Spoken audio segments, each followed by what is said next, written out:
আমার আজকে বিয়া বিয়া খাবো। আম্মু কাছে এসো, বিয়ে খাবা না? বাড়ির ভিতরে তো অনেক কাদা, আমি আসতেছি আম্মু। আম্মু তুমি কি করো? আম্মু আমি সালাদের জন্য সবজি কাটাকুটি করতেছি আর পান খাচ্ছি।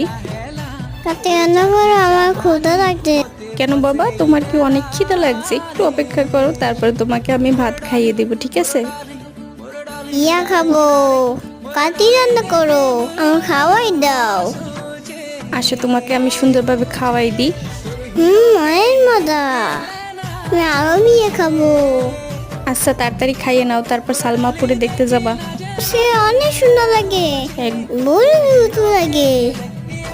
বউয়ের মতো লাগে, পাটনা বুড়ি একটা। দেখো আম্মু, সালমাপুরে এখন নাকেরটা পরাই দিতেছে। আচ্ছা চলো যাই। আল্লাহ হাফেজ।